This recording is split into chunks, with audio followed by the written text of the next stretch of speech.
ലോകത്തിൽ തന്നെ വലുപ്പത്തിൽ 2ാം സ്ഥാനത്ത് നിൽക്കുന്ന മാംഗ്രൂവ് ഫോറസ്റ്റ് നമ്മുടെ സൗത്ത് ഇന്ത്യയിലാണ് സ്ഥിതി ചെയ്യുന്നത് എന്നുള്ള കാര്യം നിങ്ങൾക്കറിയാമോ? നമ്മുടെ തൊട്ടടുത്ത സംസ്ഥാനമായ തമിഴ്നാട്ടിലാണ് ഈ മാംഗ്രൂവ് ഫോറസ്റ്റ് ഉള്ളത്.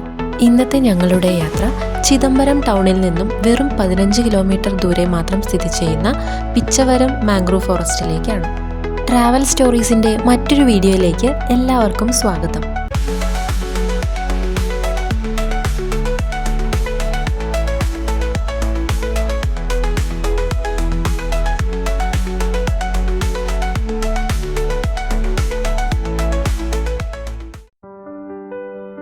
കടൽ തീരങ്ങളുള്ള മിക്ക പ്രദേശങ്ങളിലും സാധാരണയായി ഒരു ചെറിയ അളവിലെങ്കിലും കണ്ടുവരുന്ന ഒരു കാഴ്ച തന്നെയാണ് ഈ മാംഗ്രൂവ് ഫോറസ്റ്റ് അഥവാ കണ്ടൽക്കാടുകൾ. ഭൂമധ്യരേഖയോട് ചേർന്നുള്ള ട്രോപ്പിക്കൽ, സബ് ട്രോപ്പിക്കൽ റീജിയൻസിലാണ് കണ്ടൽക്കാടുകൾ സാധാരണയായി വളരുന്നത്. 45 കിലോമീറ്റർ സ്ക്വയർ ഏരിയയിലാണ് പിച്ചവരം മാംഗ്രൂവ് ഫോറസ്റ്റ് വ്യാപിച്ചു കിടക്കുന്നത്. മത്സ്യബന്ധനവും മാംഗ്രൂവ് ഫോറസ്റ്റ് ടൂറിസവുമാണ് ഈ പിച്ചവരം എന്ന കൊച്ചു ഗ്രാമത്തിൻ്റെ വരുമാന മാർഗം. വളരെ തിരക്കേറിയ ഒരു ടൂറിസ്റ്റ് ഡെസ്റ്റിനേഷനാണിത്. പലരും ഈ കാഴ്ചകളൊന്നും കാണാൻ സാധിക്കാതെ നിരാശരായി തിരിച്ചു പോകുന്നത് കണ്ടിരുന്നു. ഉച്ചതിരിഞ്ഞ് 3 മണിക്ക് ശേഷമുള്ള സമയങ്ങളാണ് ഇത്തരം യാത്രകൾക്ക് ഏറ്റവും നല്ലത്. വൈവിധ്യമാർന്ന ആവാസ വ്യവസ്ഥയാണ് കണ്ടൽക്കാടുകളിലുള്ളത്. ഇതുപോലുള്ള ചെറു ബോട്ടുകളും സ്പീഡ് ബോട്ടുകളും ഇവിടെ അവൈലബിൾ ആണ്.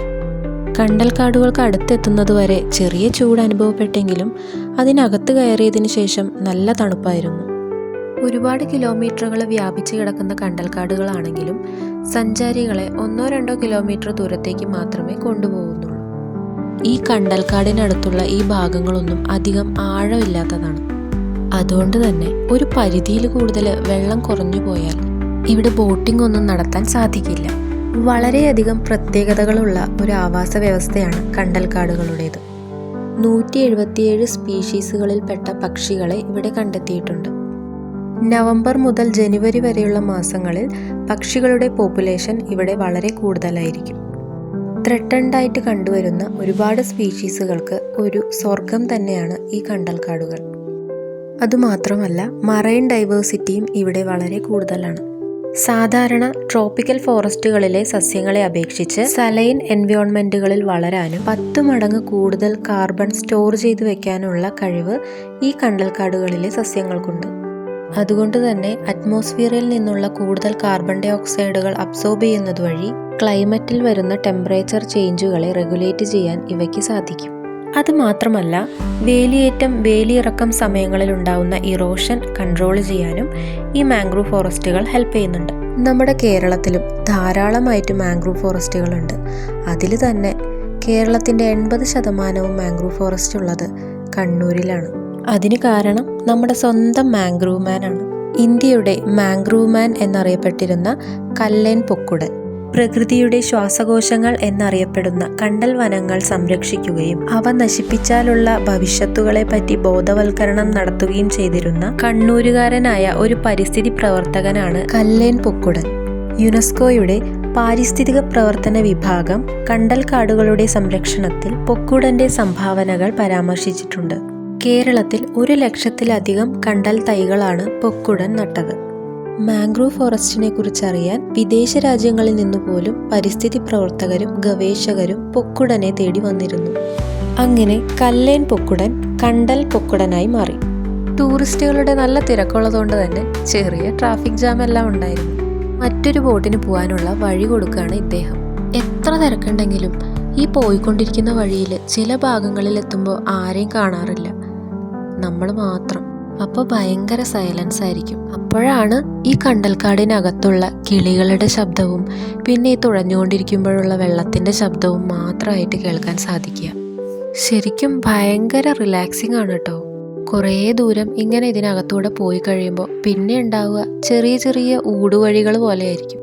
അത്തരം കുഞ്ഞു വഴി കൂടെ എല്ലാം പോകുമ്പോൾ ഈ വേരുകളെല്ലാം നമ്മുടെ മേലെ തട്ടാനുള്ള സാധ്യത കൂടുതലാണ്. അതുകൊണ്ട് തന്നെ നമ്മളൊന്ന് ശ്രദ്ധിച്ച് വേണം ഇരിക്കാൻ.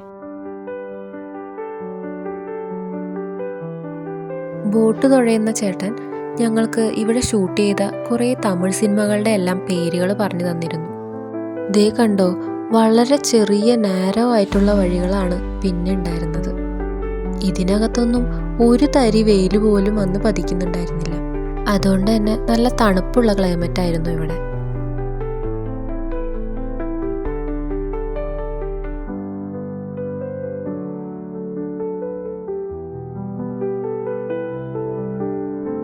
ഇടയ്ക്കിടയ്ക്ക് ഇതുപോലുള്ള ചെറിയ ട്രാഫിക് ബ്ലോക്കുകളും കിട്ടി.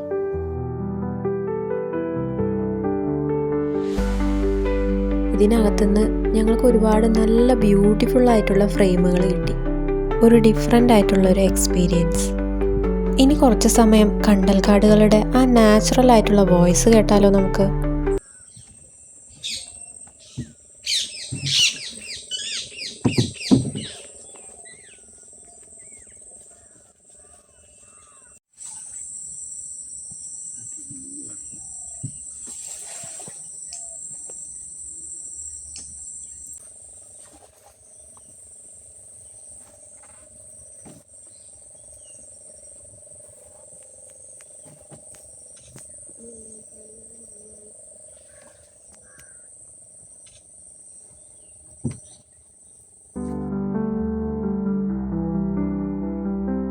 ഇങ്ങനെ ഒരുപാട് പോയി കഴിയുമ്പോൾ സൂര്യപ്രകാശമൊന്നും തീരെ കടക്കാത്ത ഇങ്ങനെയുള്ള ഇരുട്ട് കുത്തിയ വഴികളടക്കം ഇവിടെയുണ്ട്. പെട്ടെന്ന് കാണുമ്പോൾ ചെറിയ പേടിയൊക്കെ തോന്നിയെങ്കിലും പിന്നെ നമുക്കത് ഒരുപാട് ഇഷ്ടപ്പെടും.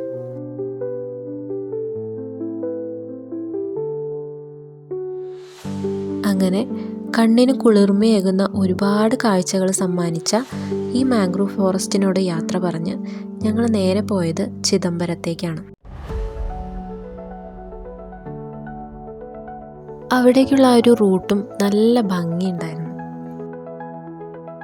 റോഡിൻ്റെ ഇരുവശത്തും കണ്ണെത്താ ദൂരത്തോളം നീണ്ടു കിടക്കുന്ന പാടങ്ങൾ. അങ്ങനെ ഞങ്ങൾ ഫേമസ് ആയിട്ടുള്ള ചിദംബരത്തെ നടരാജ ടെമ്പിൾ വിസിറ്റ് ചെയ്തു. ഇവിടുത്തെ പ്രത്യേകത ശിവന്റെ നടരാജ രൂപത്തിലുള്ള വിഗ്രഹം തന്നെയാണ്. നല്ലൊരു അറ്റ്മോസ്ഫിയർ തന്നെയാണ് ഈ അമ്പലത്തിന് ചുറ്റും. ഞങ്ങളുടെ ഇന്നത്തെ സ്റ്റേ ചിദംബരത്ത് തന്നെയാണ്.